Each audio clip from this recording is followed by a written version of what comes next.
Thank you for coming to tonight's panel discussion of pathways to social impact careers. I want to say special thanks up front to our alumni guest speakers who will be introduced shortly for generously joining us and traveling to share their reflections on their career pathways. This week marks the 60th anniversary of President John F. Kennedy's 1963 visit to the Amherst campus to dedicate Frost Library. At the dedication, he delivered a powerful address, actually his last major address before he was assassinated, on power, politics, and the importance of public service, asking, among other things, what good is a private college or university unless it is serving a great national purpose? President Kennedy posed this question at a time of turmoil in the nation and the world, a time when the Vietnam War and the struggle for civil rights brought a special urgency to the quest to take action and to make a difference. In asking this question at Amherst, Kennedy noted the college's long tradition of preparing students to work for the greater good and on behalf of democracy. Today, too, we live at a moment when existential challenges and patterns of injustice and inequity lend exceptional urgency to the very human inclination to commit ourselves to working to make a difference. With an increasing number of Amherst students expressing the desire to pursue careers in the service of the greater good, we're celebrating the anniversary of Kennedy's remarks by reaffirming as a college our ongoing commitment to preparing students for a lifetime of contributing to the greater good. Among other actions that we'll be announcing next week, we're formally launching initiatives designed to support this aspiration, and here to tell you more about them is Emily Griffin, the Executive Director of the Loeb Center for Career Exploration and Planning. Emily.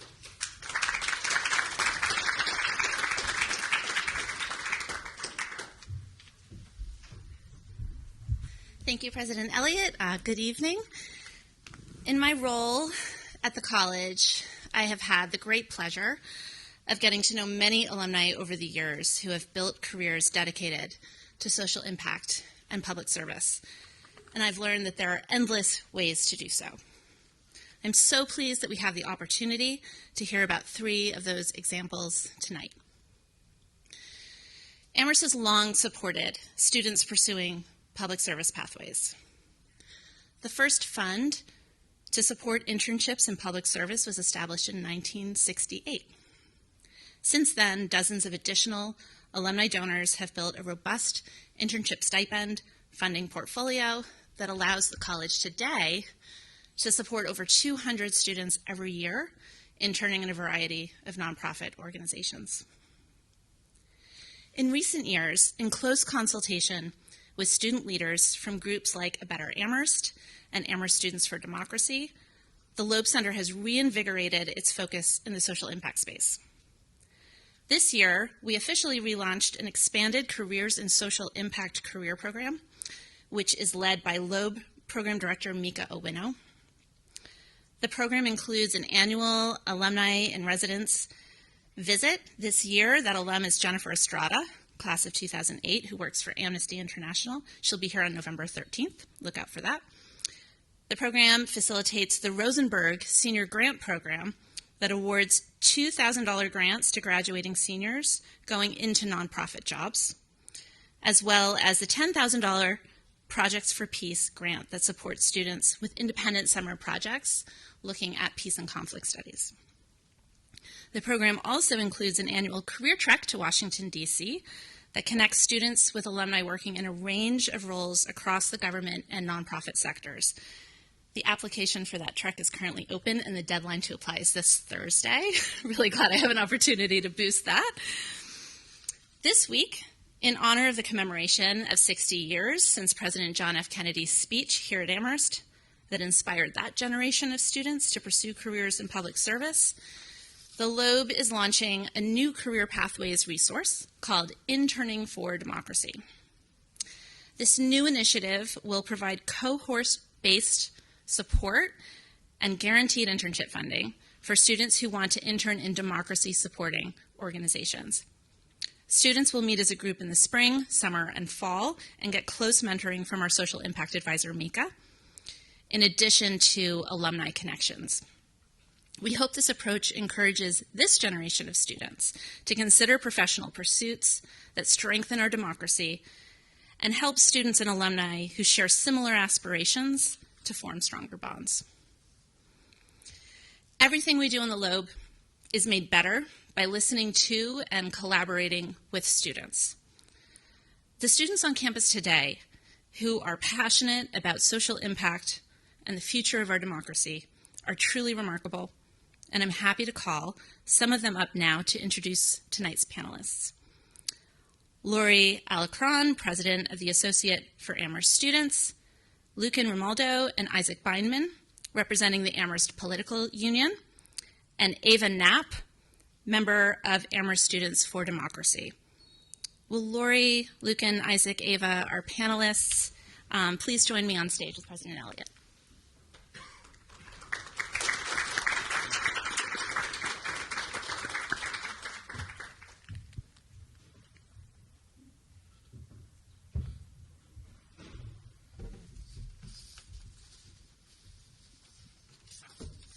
Good evening, everyone. My name is Laura Alarcon, but I go by Lori. I am the Association of Amherst Student President this year. I want to talk a little bit about what AAS does. AAS is the student representation of the student body. We are also the student government of Amherst College.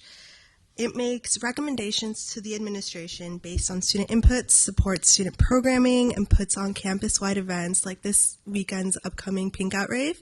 We're also running the Spirit Week for this week, and as a reminder, Wednesday is Dress Up as Michael Elliott Day. And not to put you on the spot, but I hope to see everyone dressed up as Michael Elliott this Wednesday. We asked permission, don't worry.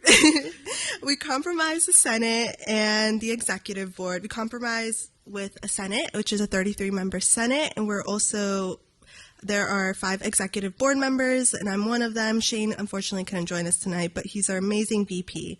And through doing so, we serve as a bridge between administration and the student body. Our main role comprises of distributing the $1 million student activities fees that we collect from students, and then we use it to disperse it across all of the organizations on campus, which lets us run all the wonderful events that we do throughout the year.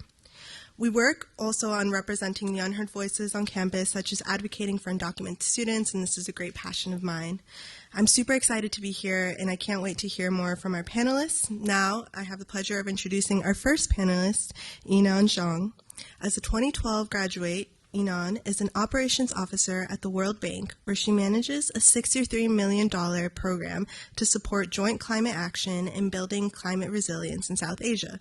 She previously held a leadership position at the World Bank Trust Fund and worked on the Ebola response in the education sector in Sierra Leone and Liberia, early childhood education in China, and vocational education in East Asia and the Pacific.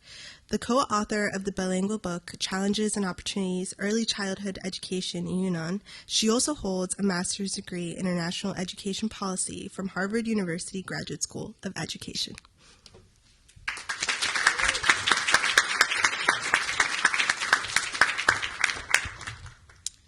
Hello, my name is Isaac Beinman. I'm a senior here at the college, and I'm the vice president of the Amherst Political Union.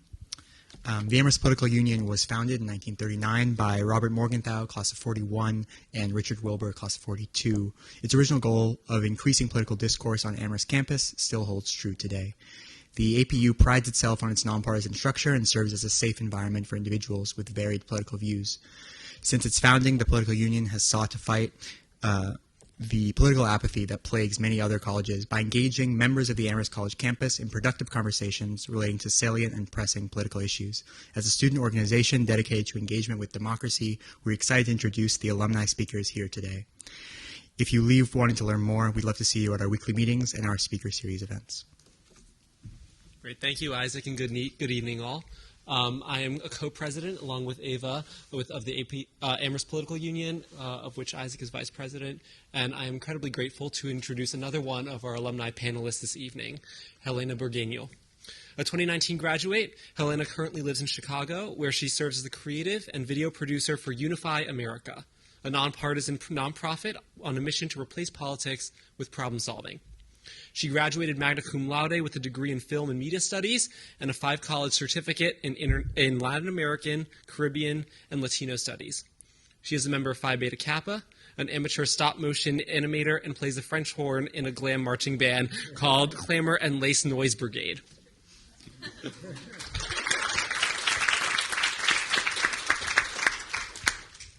Thank you, Lucas. My name is Ava Knapp. I'm also a senior at the college, and as Lucas mentioned, I'm the other co-president of Amherst Political Union. But today I wanted to take a moment to highlight the work of Amherst Students for Democracy, which is a new student organization that's planning a first-of-its-kind democracy pledge initiative. The aim of this initiative is to get students to sign our pledge, which asks them to spend some amount of time volunteering for or working for an organization that promotes democracy at home or abroad. We will be tabling for this pledge initiative starting November 1st at 6 o'clock with the event with President Elliott and Governor Healy. We hope to see you all there, and we hope that you'll take a minute to sign the pledge.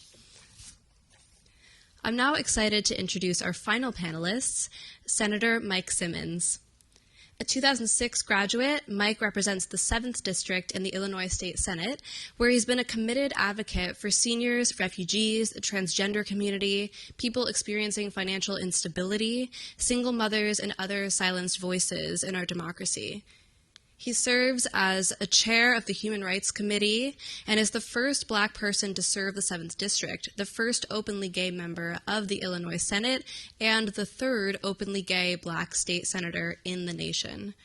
He previously served as deputy director of My Brother's Keeper Alliance, an initiative of the Obama Foundation, a group seeking to break down the barriers to opportunity standing before boys and young men of color.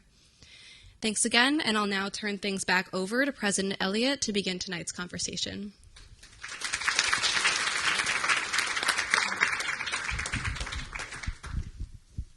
Thank you, Lori, Isaac, Lucas, and Ava for the introductions, and to the organizations for all being here, and especially thank you, please, we do our little stage shuffle here. You can tell this is raw and unauthentic because we have not rehearsed. We'll do this kind of Dick Cavett style. First of all, I want to just acknowledge a name that Emily mentioned earlier, Sandy Rosenberg from the class of 72, who has been an ardent supporter over many, many years. Sandy represents, I think, the 41st, 42nd legislative district in Maryland, and has been an ardent supporter of our efforts to ensure career support for students who are interested in public service, nonprofits, government, and it's through his grant that we're able to offer some of the support for students entering nonprofit careers. So in absentia, I want to acknowledge Sandy. But let me turn to our guest today. Thank you again all for being here. And, let's, I guess, just sort of open up by talking a little bit about how you got here. I don't mean how you got to Stern. We walked across Quad, that was fine. But, a little bit about what led you to pursue, a pathway where you'd be trying to make a social impact, right? Make a difference in the world. And, maybe we could start with you. I know you had a lot of interest probably as a student.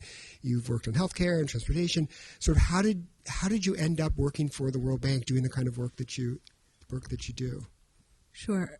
Well, first I'll say I'm sorry I'll miss Wednesday because I definitely look forward to that. I grew up in Shanghai, China. I have some typical Chinese parents who've always placed a high value on education.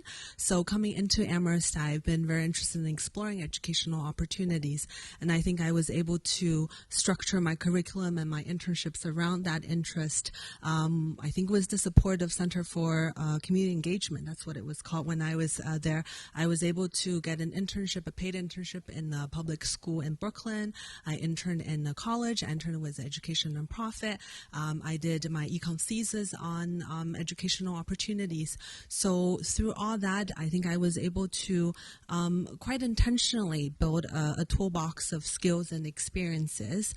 Back then, we didn't have a major in education studies, so I'm very jealous of the students here that now you have that major and the curriculum to support that. So then I went on and I got my master's in international education policy, and from there on I got a job offer to work at the World Bank. If I have 1 minute to do my spiel on the World Bank, is that we are a bank, but we're actually, maybe when you think about working in a developing country, you think about the UN. We are one of the largest financing and knowledge partners for the developing world. What that means is that we provide grants and loans to developing countries and technical assistance on a wide range of topics. So the people you meet working at the World Bank are actually economists or education specialists, health, transport, energy, you name it. So we work closely with the government to implement those projects to reach beneficiaries on the ground. So now that you hear my one minute promotion, I hope you have that on your career map. But that's sort of how I reached where I am. That's great. Yeah. Thank you, Nan.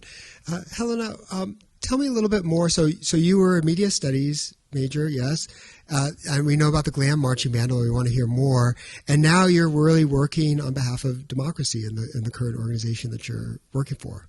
Yeah, my name's Helena, everybody. It's nice to see you all. So I am a creative and video producer at a nonprofit called Unify America, which is based out of Chicago. I can speak a little bit more about how I found my way to Chicago, but I also feel like it's kind of necessary to give like a minute of a context of what is this organization called Unify America. So Unify America is a nonpartisan nonprofit. The founder of Unify America also founded, if you're familiar with like Jackbox games, he's that guy. And he also founded another for-profit company before moving on to this world of civic engagement. But the idea of Unify America is that when we start from a place of shared goals, that we can work towards a place of civic dialogue that is nonpartisan or across the aisle. It's a nonpartisan nonprofit, so it's really important in our work. There's no political agenda. The idea is getting people to speak to each other. We use elements of game design, which is really cool. Video, which is why I'm there, thankfully, is a part of the mode of change.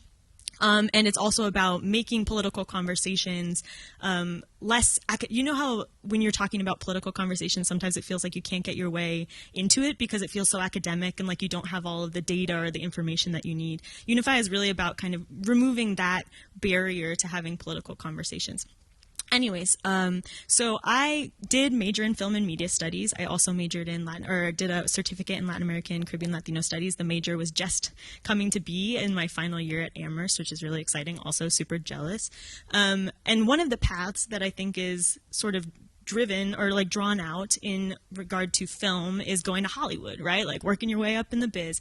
And so that's what I did after graduating. I worked in LA as a production assistant. I got people coffee and I took out the garbage, and it was like not the most satisfying work, but I realized early on that even if I was to keep working my way up that ladder, that the work in and of itself was not necessarily going to be what I wanted to do. I was working to get to a point where I could be selective about the type of projects I was working on and kind of the way I was investing my time.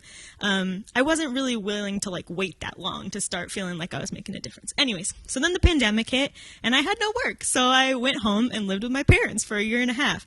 And while I was doing that, started finding my way back to working with some nonprofits based out of Western Massachusetts, actually mostly based out of Holyoke, and doing some creative work with them. And that was like a really beautiful kind of like unlocking for something with me, where I could overlap, kind of find the middle of that Venn diagram between creative work and social impact work. And so that's what led me to look for a full-time job at Unify America. Also, the desire to have healthcare was like really nice, so I decided to stop freelancing. But yeah, now I find myself in this world of political engagement, and it's really fun to get to do that in a world of like creative video production, and also kind of work towards some of my values of, you know, creative problem solving without getting rid of some of that like very sticky political fighting. That's great. I love. I think we'll come back to this question of values and how you are motivated by values and think about that. But let me ask Senator Simmons, Mike, if you could say a little bit about, you know, why public service? When did you decide you wanted to run for office? What's it been like as an elected official? Good evening, everybody. My name is Mike Simmons, and I was a graduate here in 2006. Served as student body president when I was here. I was a political science major. It's good to be back here tonight with you all. My path to public service was very zigzaggy and indirect. That's if you don't remember anything else I tell you tonight, please remember that. I serve as a state senator for the far north side of Chicago, covering about 8 different neighborhoods, one of the most diverse districts in the country. I'm the first black person elected to serve my district at the Illinois Senate. My dad was an asylum seeker from Ethiopia, so that makes me the first Ethiopian American to serve in either chamber of the Illinois General Assembly, and I'm also the first openly LGBTQ person elected to the upper chamber of state government in Illinois. So how the heck did I get there? The first thing I would say is that at Amherst, my senior year as student body president, I worked with a number of activists on campus to organize to push the college to divest its endowment from Sudan, which had a humanitarian crisis happening at the time with the Darfur region. That was really kind of one of the seminal experiences that allowed me to really cut my teeth in terms of how you organize with people and how you push power and hold power accountable. And that's definitely something I've taken to me in my current role. But throughout my career, I started off on Capitol Hill working in the United States Senate as a legislative aide, focusing on homeland security, banking, housing, and economic issues.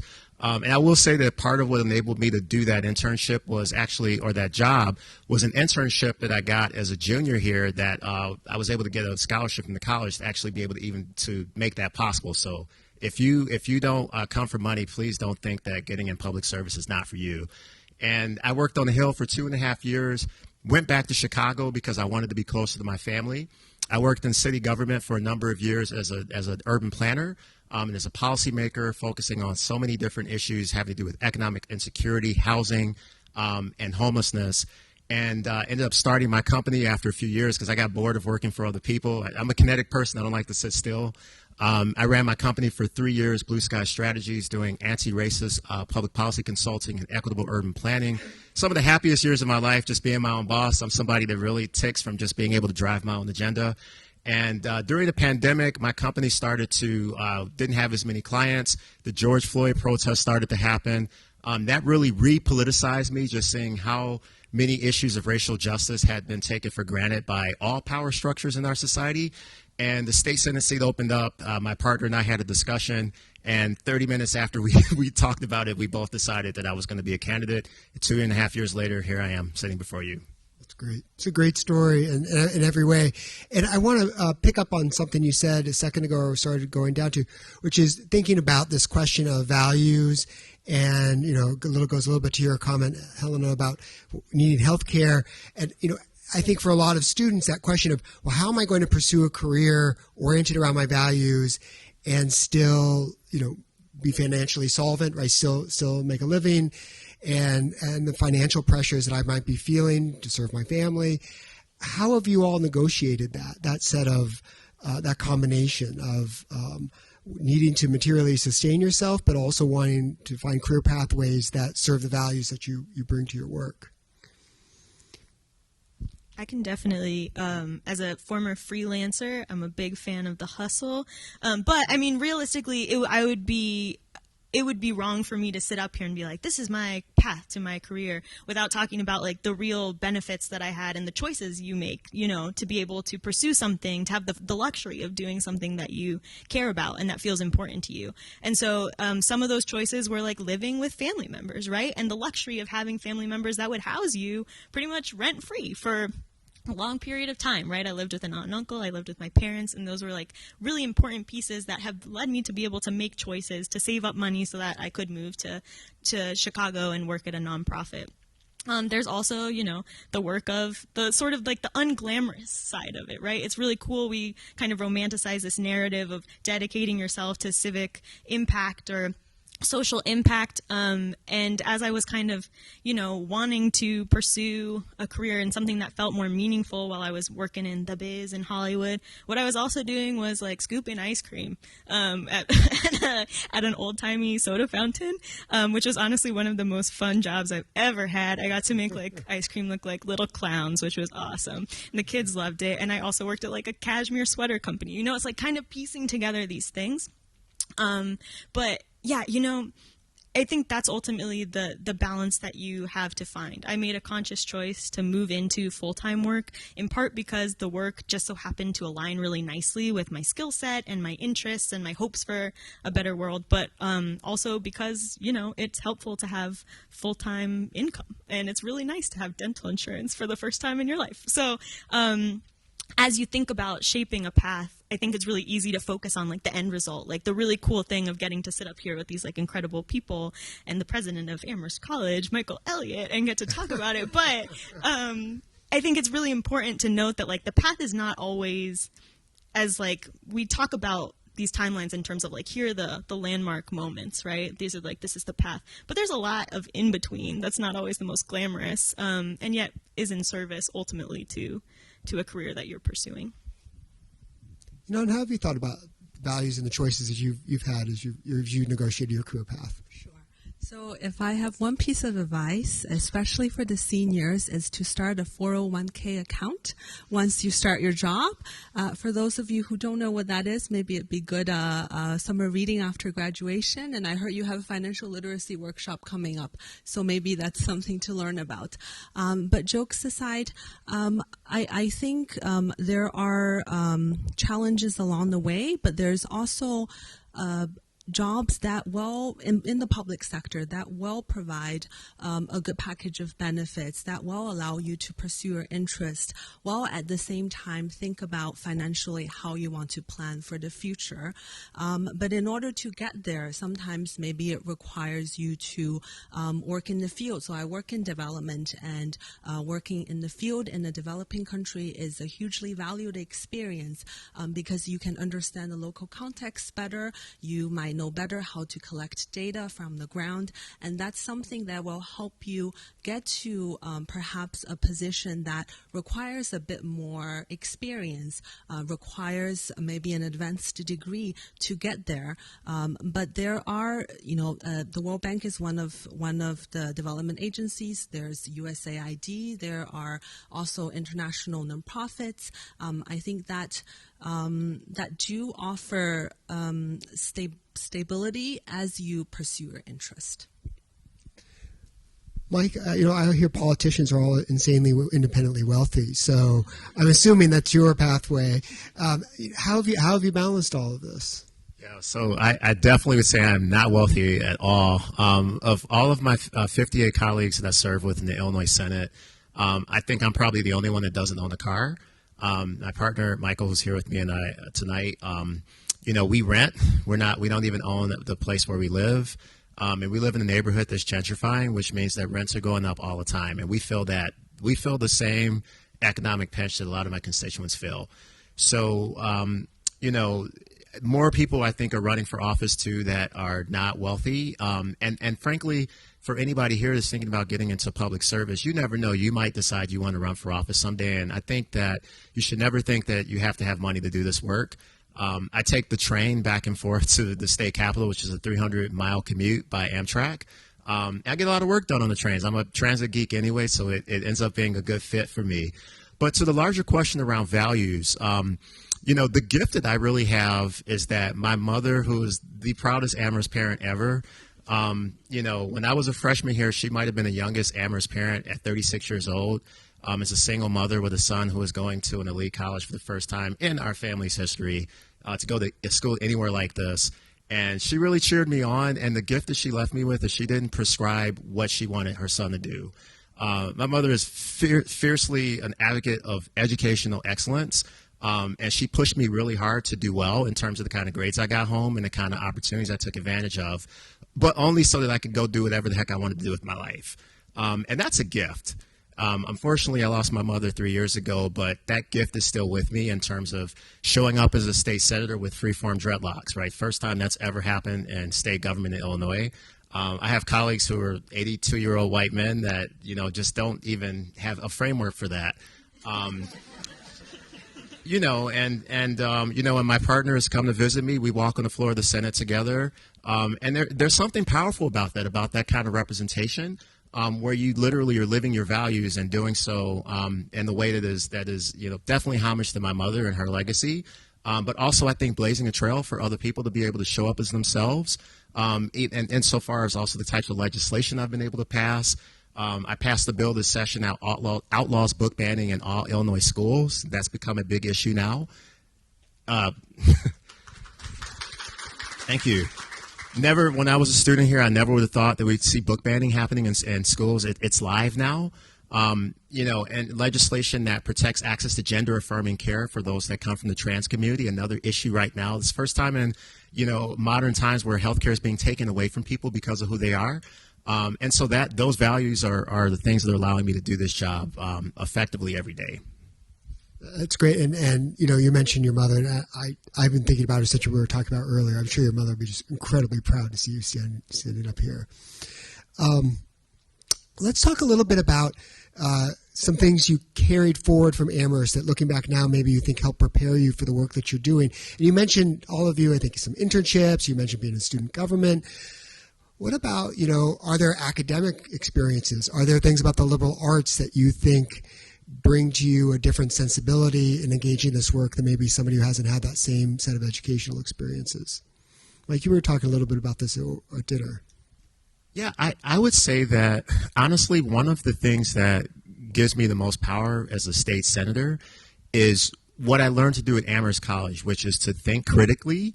And there are a lot of people that don't know how to do that. Like, don't take it for granted, because it really is a skill, and you work on that all the time here in your classes and how you talk with your student peers, et cetera.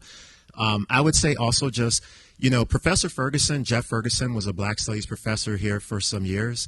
Unfortunately, he too passed away at 46 years old from cancer in 2017. And, he left such an impact on me in terms of appreciating what it means to write well, which is something I think that Amherst College really does better than a lot of other higher educational institutions. And as a state lawmaker, right, being able to sift through issues in a community meeting where people were pissed about an issue and being able to lay out all the arguments to educate people and empower them to be able to voice their own opinions. Like, that's the thing I love doing as a state legislator. And so I credit that back to the education I got here. That's terrific. Jan? Sure, I think similar to what Mike has said. Maybe it was mentioned before that I started entering the bank working on education projects, and now I manage a program in climate change, and I had no experience in climate change. But I think what the Amherst education prepared me well was to have the ability to learn on the job, to think critically, and to write well. And those are the skills that are so useful whatever career path that you choose. In addition to that, I think being able to talk well. In our line of work, you interact with government ministers or people work in a certain ministry who might not have had the certain sectoral knowledge that the bank colleagues have, and being able to present that clearly, being able to present that with data and evidence is really critical. And I want to give a huge shout out to the econ department. Professor Ishii, Professor Simmons, and Professor Reyes were all my professors that I feel very thankful for being able to get that skills along the way. Yeah. So like I said earlier, I majored in film and media studies, and for me, a big part of that was just learning something new and exploring a creative practice and engaging with that from a critical lens. And what's interesting, and I think the impact of my Amherst education, is the sort of freedom I was given in that creative space to use that as a mode of personal investigation, and to really engage with that academically. And part of my choosing to do the certificate in Latin American, Caribbean, Latino studies was because I was coming into Amherst. I'm Mexican American, and I came into this school really excited to get to, for the first time in my education, engage with that identity in an academic context, right? To get to learn in a variety of classes in history and American studies and sociology about that, what that identity was. And so I think part of the reason why my experience at Amherst felt so intense was because so much of my classwork was kind of reflected back on me, and like, who are you as a person? How do you engage with these big, I think Amherst really excels at kind of drawing out these large trends, these threads that happen across disciplines. I don't know if anybody's had that experience of being in like classes in different disciplines and all of a sudden they feel like all of your professors are like in cahoots with each other because everything kind of lines up in this like weird way. It happened. Yeah, they are in some strange way, or maybe everything's interconnected. Who's to say? But so I really found that because of the freedom and the skills and the training I was given in my film program, I really started finding a really natural tendency to use my film projects as kind of these like personal investigations. Professor Hasty knows this well, having seen them. But yeah, so that was like a really exciting place to come from. And I think there's a really direct thread between that kind of practice, the thinking about yourself in presenting yourself in a career in social impact, right? Like you can't meaningfully engage with any issue without seeing what your stake in it is, or like how you relate to it, or what your relation to power in that issue is. And I think about that a lot through the frame of documentary and education video, which I do a lot in my work, but I think it applies broadly. And so I think that's one of really the strengths of an Amherst education, particularly one where you're taking advantage of that open curriculum, is really thinking of yourself as like a person in this world, as an individual, and how that connects to all of the bigger things. So that's something that I see every day in my work, and I feel like I'm a more responsible filmmaker and more thoughtful person, and also video producer as a result of that. That's terrific. So I'm going to ask one more question, and then we'll open up the floor, so be ready. And the last question I want to ask is, all of you are working on really big questions, and I want to ask you what this phrase that I use all the time, it's kind of a cliche phrase, making a difference, means. Like, unfortunately, it rolls off my tongue all the time. We educate students to make a difference. You're in careers that make a difference. You're working on problems like democracy, climate change, injustice, inequity. How do you sort of at the end of the day come home and ask yourself, like, did I make a difference? How do you think about that? What does that mean to you? How do you sustain yourself and know that you're making a difference in the face of such large challenges?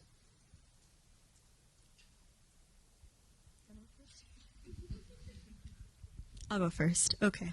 I love this question because I think, again, like I was saying earlier, we think in these like broad pictures around things, and I think it's necessary to start reframing making a difference. We were talking about this earlier at dinner, in thinking of these as the smaller things, because the issues we're engaging with are so heavy and so urgent, and so difficult to solve. Like, my organization is trying to push back against this like really intense bipartisanship that we see in the U.S. in our political discourse.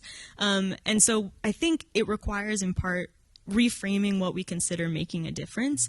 And something I've learned in some of my documentary work with those nonprofits in Western Massachusetts, I credit them absolutely with teaching me this, and also in the work that I'm doing in my nonprofit now, is seeing the value in these little baby steps. Like, you come home at the end of the day and you think, like, what did I do today? I didn't save democracy, but it's cumulative. And so I think part of that, especially when we're doing work that is engaged with people, is really valuing the human to human interactions that we have. So my nonprofit is currently working in a small town in Colorado, Montrose, Colorado.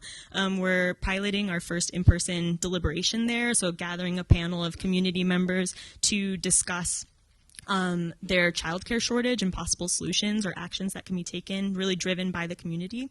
And part of, we think of the result of that, what would success look like? What would making a change look like? And I would love to say, like, making a change would be, kids have access to safe and affordable childcare, enriching childcare. But the work of that on a daily basis is one of my coworkers going to like pick up one of the delegates and bring him to the meeting so that he can get there.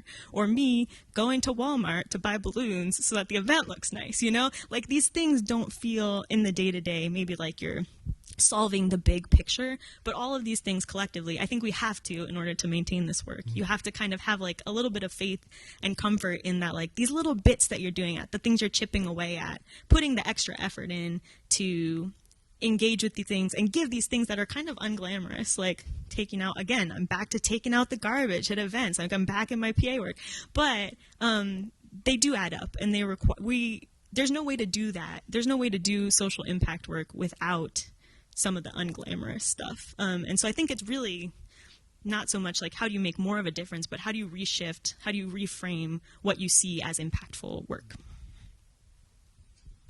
Mike, how do you sustain yourself coming back every day after the Illinois State Legislature? It's a journey. It is. If I could just cheat and give you a quick answer to that last question on making the difference, I want to just add to just kind of riffing off of what you just said that, as a person that doesn't look like anybody else that's ever held this position of power in state government, right? I grew up in public housing, fathers and asylum seeker, all this stuff. For me, it's about how you show up. 90% of my staff are foreign-born or are children of immigrants, right? That's an intentional decision that was hard and took months of effort to find those people.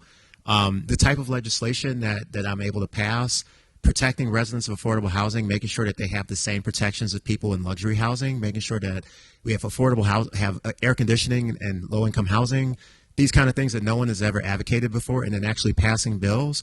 When people come into my office and they're having a domestic violence situation, me as the senator sitting down and talking with them and not just letting a staff person do it and trying to hide from them, I feel like are the ways that I know I've made a difference, because people have never seen that level of public service around where I grew up. I never saw that growing up. That's why I decided to be a candidate. So that then brings us to the question, how do you recharge yourself after doing all the work? Because God, is it exhausting to put all of that empathy and heart out there all the time. My staff also, right, there's a bit of an empathy tug that goes with this. And I would say that for me, it's a struggle. I mean, I honestly, physical exercise for me is so important. I'm an avid cyclist. One of my personal heroes is Major Taylor, who was a black cyclist who was an Olympic bike rider in the early 1900s that no one knows about. And my partner can tell you, I get out on my bike 50 miles a week by myself with my headphones, with my phone off. It is what I have to do to stay sane in this work. Family time, when the two of us are together or when I'm with my family, I turn off my freaking phone because everything can wait. I think about my mom all the time. I journal, I meditate. I'm honest with myself where I feel like I could have shown up better in a situation because I make mistakes all the time. There are times I talk to people and wish I had spoken to them with more compassion. There are times I wish I spoke to myself with more compassion because, God, this is hard work. But it's a journey and there's never a silver bullet. And the last thing I would say there is it always looks different for the individual. So everything I'm telling you is my example, but there's something very personal to you that you and only you can do that helps you to recharge yourself and sustain and preserve yourself in the field of public service because it does take a lot from you. And how do you think about public service and making a difference?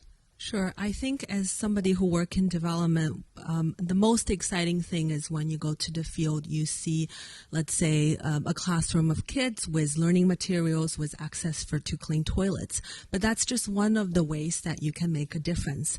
Let's say if you're an economist, you can make a difference by working on impact evaluations to look at what policy actions can have positive results. If you're into water or if you're an engineer, then look at building bridges and roads that have less of an impact on climate change. So I think what I'm trying to get through is you can use your interest. If you're into investment banking, think about investment banking in emerging markets with green growth opportunities. So I think there are different ways that you can utilize your interest and your passion to make a difference. Thank you. I'm happy to open up the floor to questions for any or all of our panelists. I think we have a microphone over here. And we're going to pass it around because we are recording this for posterity, for the archive, so we can play it at Mike Simmons' presidential inauguration. Is it working? Yes. Okay. My question is, Helena, is that it? You touched upon it a little about that, that dirty work that comes from working in nonprofits, social justice work. My question to you is, have you ever encountered maybe a moment where you feel like you're in a movement that is talking about doing social impact or fighting for positive change, but the place that you are in doesn't necessarily uphold the values that you hold? Did you feel that disconnect? Did you feel discouraged? Because it's not all glamorous in the nonprofit sector, or at least just anywhere that you're trying to do social change. Everyone has different ideas of how to see that change happen. So my idea to all of you, whether at any point were you discouraged, feeling that like, yes, you're in this something called social change, but do you feel like you were doing enough, or maybe you felt like it wasn't the right place for you, and how did you deal with that sentiment? What was your name? My name is Belem, class of 24E, and yeah, I think that's... Belem, you said? Belem, Thanks yeah. for that question, Belem. Does anybody else want to take it away? Okay. Yeah, you know, I think that's one of the tricky things, particularly about nonprofits, is they are oftentimes focused on an issue that feels really pressing, and you want to like put all of your time and energy into the cause that you're working for, right? The thing that you're working towards. And there's also the reality that you have to grapple with, that these are organizations that require money, and they require funding, and there's bureaucracy and all of this stuff. And so sometimes it's really tricky when you like have your heart so much in the work that you're doing. It feels like that stuff is like oftentimes like brain clutter. And I think you're right. Like, my organization is nonpartisan. We talk a lot about the importance of the power of different perspectives and speaking across difference. And something that we internally have been struggling with is trying to recruit staff that is representative of like the diversity of viewpoints in the United States, right? I think there is a little bit of skepticism about bipartisan work, especially on the extremes of the political spectrum. And so it's really about, you know, this isn't like a great, like, this is the final answer. It's just something that you constantly are kind of struggling with. I feel like me personally, the work that I'm doing right now, I'm able to continue working in a nonprofit space with this work because it's something that I care about, but it's not like, you know how we have the things that we like feel in our core that we like really need to like fight for and work for? Protecting our democracy, high on that list. But I think for me, like a lot of our sort of social issues about human rights and rights around identity and protections of that, that's the work that like makes me enraged. And our work around our democracy is like something that makes me angry or scared that I want to work towards. So it's almost like selectively choosing something that feels like just a little bit like cooler, a little bit less hot on that feel of like what you're working in. That allows you to have just enough distance that you can keep working in it, even if like my personal identity doesn't feel often as tied up in the work that I'm doing. And so that I think has helped me feel like it's more sustainable. You know, it's something I absolutely care about, but I don't feel like, yeah, I'm like my like warmth is at risk doing that work. And so I think there's an inevitable tension in nonprofit spaces, but that's been something that's been really helpful for me. Either of you want to say more about the unglamorous work of nonprofits? I could just quickly observe that there was a stretch in my career from 2017 to 2020 where I ran my own company. I started Blue Sky Strategies in 2017 after taking a one-year sabbatical where I traveled through 23 countries because I felt a bit exhausted with the so-called nonprofit industrial complex, which oftentimes feels like it's trying to solve problems that its number one goal should be that the problem never gets solved because the nonprofit then would be extinct. And I saw through that in a lot of the spaces I navigated. And I needed to have my own company so that I could draw parameters around the kind of clients and the kind of organizations we'd work with, the type of contracts we would take, the type of deliverables that we would proffer. And that was my way of helping to isolate or insulate myself from some of that kind of dynamic that you sometimes see with nonprofits where particularly President Elliott and I talked about mission work earlier and how much of you that takes and how it can be hard to stop thinking about missions after you're home because there's not a boundary when you really care deeply about the work and it's tied up with your identity. And so I think just having intentionality around that and then structuring who you work around and the kind of environment you're in is helpful towards protecting your peace. That's great. Next question.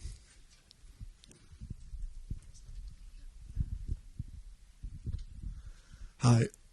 Sorry. My name is Sebastian, class of 27, and my question is hopefully to all three panelists. So, as you may know, the people we surround ourselves with have the ability to influence our behavior, interests, careers, and so on. Throughout each of your professional and educational pathways, would you say that a certain crowd has influenced who and where you are today?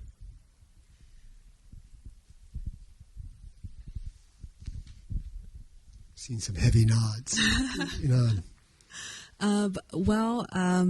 So I think cherish your friends at Amherst, because my best friends right now that I talk to, that I share stories with, most of them are friends from Amherst. So I think it's not necessarily the way you pick your friends. It's more how you come together because you share a common background. You took some classes together. You made a huge mistake, messed up something together, and remember about it all the time. But I think, cherish your professors, cherish your friends. I went to a graduate program, but I could tell you the professors that you have here at Amherst are really special. The kind of experience you have, the kind of advice that you have outside of the classrooms are some of the ones that I remember that have an impact on me throughout my career. So maybe I'll just stop here. I would say that, the thing that prepared me the best for a political career, Sebastian, where I'm a state senator for a district that doesn't have a majority, by the way. The thing I love most about my district is no one group is a majority. We have everybody. Even the block that we live on is like the whole globe. The friends that I had at Amherst, and just literally the people that we are surrounded by at Amherst, prepared me to be in a multicultural context like the one where I live in now, which is actually the same community that I grew up in and that shaped me, and the same communities that I now represent as a state senator. The thing about Amherst that I think really was most special for me and that I learned the most from, even beyond the classroom, are just the students that come here. They're from all over the world. They have so many different interesting stories. I came here as a bit of an introvert, right? In high school, all I did was study, straight A student, like I just worked. And so when I came here, it was really a cultural shock for me. But people here really took me in, and my lifelong friends, I was texting with a text thread of people that went to Amherst with me about all the changes on campus earlier, and they write right back, 15 years later. So I really would say that just the folks that I was surrounded with here, that multicultural environment really has been an important part of how I've gotten to where I am now as a influential state senator. That's great. Yeah, I'll really quickly echo that. Thanks for the question, Sebastian. I think, as I was talking earlier about engaging with the idea of identity through an academic lens, I think college, and particularly a school like Amherst College, is a really impactful place to think about identity, self-identity in a social lens. And I think inevitably you're impacted by the people you surround yourself with. I know absolutely I credit Amherst with being a place where I really came into my politics and my sense of self. And I think a huge part of that was me kind of just like, what are my friends doing? Wow, they're going to this action, I'm going to go to this action, right? And then maybe sometimes coming back to my dorm room at night being like, was that really how I wanted to approach that? Was that really how I wanted to engage?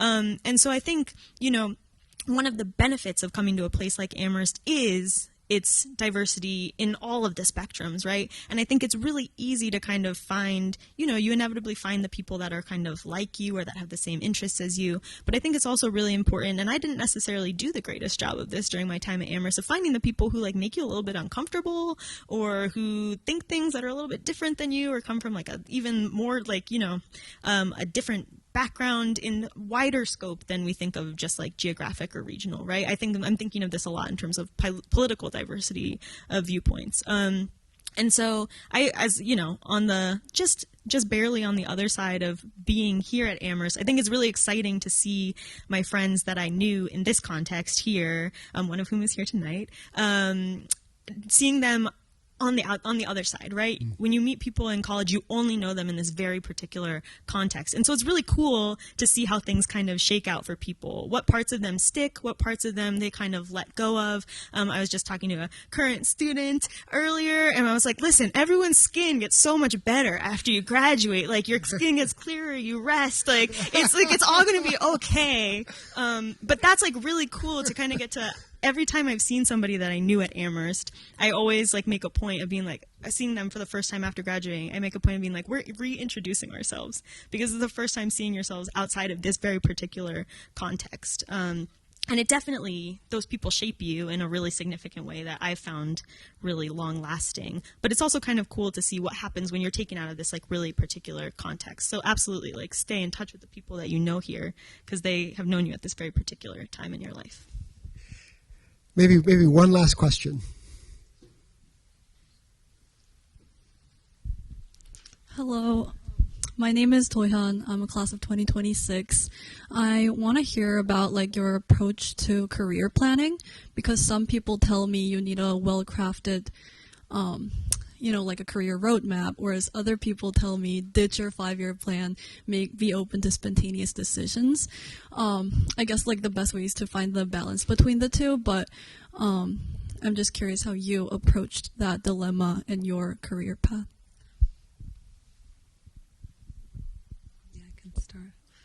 I would say both of those two groups are right. So I think everybody's a little bit different. I think with me, because of my interest, I like I said, I have been a little more intentional in terms of the internships and the academic courses that you take.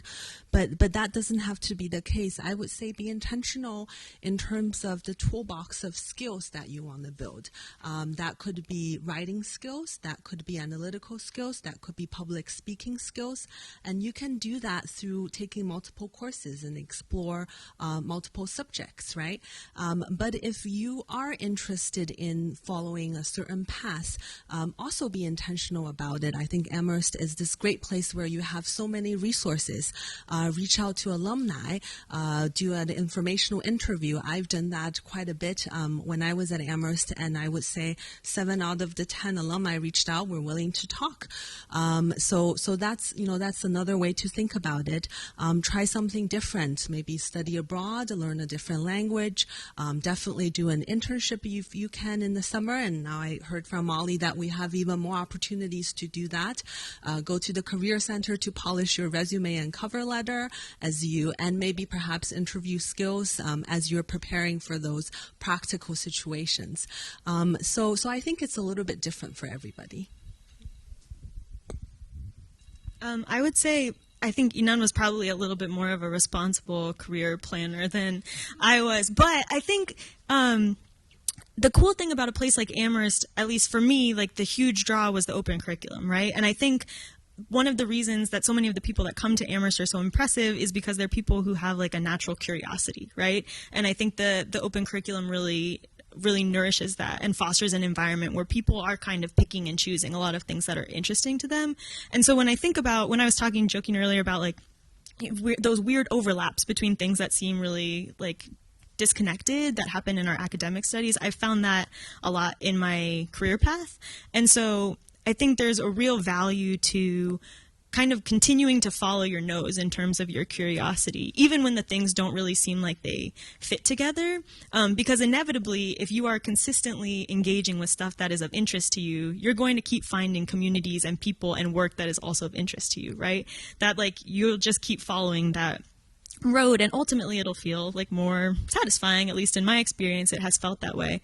And I think especially we're at this panel on impact careers, right? Social impact. And I think because so much of what people are engaging with feels so like weighty, it can feel sometimes like any time or energy that we spend away from like directly engaging with the thing that we want to fix in the world can feel like time wasted, especially at a school as like productive and efficient and successful as Amherst, right? This kind of environment of constantly being on that treadmill.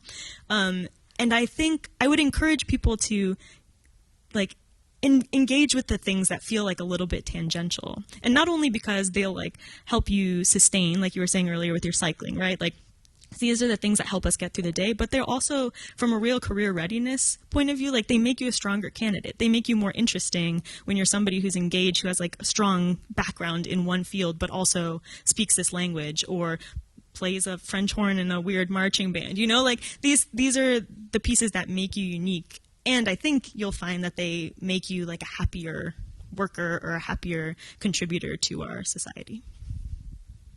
And finally, I would just add that the framework of extracurricular activities that you have as students, take that with you when you, for those that are freshmen and sophomore, when your summers here, and for those that are junior and seniors, when you leave here, extracurriculars are going to be those extra activities you do. So, you're going to start joining junior boards of directors.